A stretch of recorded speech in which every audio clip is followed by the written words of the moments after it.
మూసీ ప్రక్షాళన చేయొద్దని మీరు అంటున్నారా?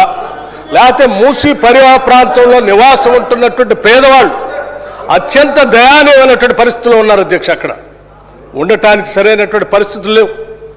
మురుగు వాసన, ఈగలు, దోమలు, అనేక రకాలైనటువంటి జబ్బులతో బాధపడుతున్నటువంటి వాళ్ళ జీవన స్థితిగతులు మార్చాలని రాష్ట్ర ప్రభుత్వం ఒక బాధ్యతతో, ఒక సామాజిక బాధ్యత ఈ నిర్ణయం తీసుకొని ముందుకు పోతా ఉంది. వద్దంటారా? చెప్పండి. వాళ్ళు అట్లాగే ఉండాలని మీరు కోరుకుంటున్నారా? వాళ్ళ జీవితాలు బాగుపడకూడదని అనుకుంటున్నారా? రాష్ట్ర ప్రభుత్వం ఏం చెప్తుంది అధ్యక్ష? ఆ పరివాహ ప్రాంతంలో ఉన్నటువంటి పేదవాళ్ళు గుడిసెలు ఏమైనా పోతా ఉంటే ఎంతమంది గుడిసెలు పోతా ఉన్నాయో అంతమందికి లెక్క కట్టి వాళ్ళకి పట్టా ఉన్నా లేకపోయినా అదే పరివాహ ప్రాంతంలో వాళ్ళకి అపార్ట్మెంట్స్ కట్టి అక్కడ ఆ అభివృద్ధిలో వాళ్ళ భాగస్వాములు చేస్తామని రాష్ట్ర ప్రభుత్వం ఘంటాపథంగా రాష్ట్ర ముఖ్యమంత్రి అనేక సందర్భాల్లో చెప్తే కూడా ఇంకా పేదవాళ్ళ నిస్సహాయతని అడ్డంగా పెట్టుకుని ఈ రాష్ట్ర ప్రభుత్వం మార్పుకి నాంది పలుకుతూ నగరానికి మణిహారంగా మార్చాలని మూసీ నదిని తయారు చేస్తూ ఉంటే ప్రతి దానికి అడ్డుపడి పేదల జీవితాల్లో మార్పు రావద్దు, వాళ్ళ జీవన స్థితిగతులు మార్చొద్దు. రాష్ట్ర ప్రభుత్వం ఇంకొక అడుగు కూడా ముందుకు వేసింది అధ్యక్ష. కేవలం వాళ్ళకి శుభ్రం చేసి ఇల్లు ఇవ్వటం కాదు, అక్కడ నివాసం ఉంటున్నటువంటి పేదవాళ్ళ కుటుంబాల్లో ఉన్నటువంటి మహిళలందరికీ వడ్డీ లేని రుణాలు ఇచ్చి వాళ్ళు వ్యాపారస్తులుగా మార్చాలని ఆలోచన చేస్తారు. అక్కడ నివాసం ఉంటున్నటువంటి పేదవాళ్ళ కుటుంబాల్లో ఉన్నటువంటి పిల్లలందరికీ young India integrated residential school అని చెప్పి ఇంటర్నేషనల్ స్టాండర్డ్స్లో వాళ్ళ పిల్లలు చదువుకోవడానికి కావాల్సినటువంటి పాఠశాల పెట్టి నిర్మాణం చేసి ముందు మొత్తం. అది ఇవేమొద్దు, వాళ్ళు అట్లాగే ఉండాలి, అదే మురికి కుప్పలో ఉండాలి, అదే వాళ్ళ అనారోగ్యంలో బతకాలి. ఈ హైదరాబాద్కి మంచి నీళ్ళతో ప్రవాహం ఉండేటువంటి మూసీ నది రావద్దనేది వీళ్ళ కోరిక అధ్యక్ష. వీళ్ళు ఏ రకంగా అయితే పేదవాళ్ళలానే ఉండాలి, మురికి కుప్పలోనే ఉండాలి, వాళ్ళ జీవన స్థితిగతులు మెరుగుపడొద్దని కోరుకోవాలి. ఇవన్నీ కోరుకునేటువంటి వాళ్ళు మీరు ఈ రకంగా మూసీ ప్రక్షాళన అడ్డుపడతా ఉన్నారు. ఇది కరెక్ట్ కాదు అధ్యక్ష. ఇది ఒక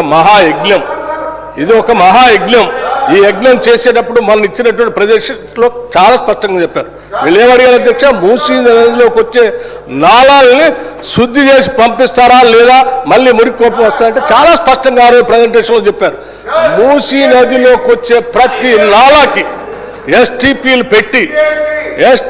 పెట్టి వాటన్నిటిని శుద్ధి చేసిన తర్వాతనే ఆ నీళ్లను మూసీ నదిలో వదులుతామని చెప్పి ప్రజెంటేషన్లో చాలా స్పష్టంగా ఆ రోజు వివరించడం జరిగింది. దాని గురించి కూడా పక్కదోవ పట్టిస్తా ఉన్నాం అధ్యక్ష. ప్రజెంటేషన్లో ఇచ్చిన దానిపైన పబ్లిక్గా వెబ్సైట్లో కూడా పెట్టారు. అందులో ఏమైనా మీరు సలహాలు సూచనలు ఇద్దామనుకుంటే ఇవ్వండి అని చెప్పారు. అంతేకాదు అక్కడ పరివాహ ప్రాంతంలో ఉన్నటువంటి పేదవాళ్ళకి ఏమైనా ఇబ్బందులు ఉంటే వాళ్ళ ఆలోచనలు కూడా పరిగణలో తీసుకుందని చెప్పి వాళ్ళు ఇంతకంటే బెటర్ మెరుగైనటువంటి ఇంకేమైనా సలహాలు సూచనలు చేస్తామంటే వాటిని కూడా ఇంక్లూడ్ చేసుకొని వాటన్నిటిని అమలుపరచడం కోసమే రాష్ట్ర ప్రభుత్వం ఉంది తప్ప మీలాగా కేవలం ప్రచార ఆర్భాటం కోసం మొదలుపెట్టి ఏదో తూతూ మంత్రంగా చేసి వదిలేసేటువంటి ప్రక్రియలో ఈ ప్రభుత్వం లేదు అధ్యక్ష. చాలా స్పష్టంగా ఉస్మాన్ సాగర్ నుంచి గండిపేట దగ్గర నుంచి మొదలయ్యేటువంటి ఈ మూసీని మొదటి దశలో బాపు సరోవర్ వరకు పూజ్య మహాత్మా గాంధీ అస్థికలు ఎక్కడైతే ఆ సంగమంలో కలిపారో పాపం ఆయన అక్కడే ఉన్నాడు అధ్యక్ష. సత్యమేవ జయతే. ఆయన అందరూ కోరుకునేది ఎప్పుడు కూడా ఒకటే, మనం తీసుకునే ప్రతి నిర్ణయంలో అత్యంత పేదవాడు కన్నీళ్లు మనం తూడుస్తున్నామా లేదనేటువంటి ఆలోచన చేయండి అని చెప్పాడు.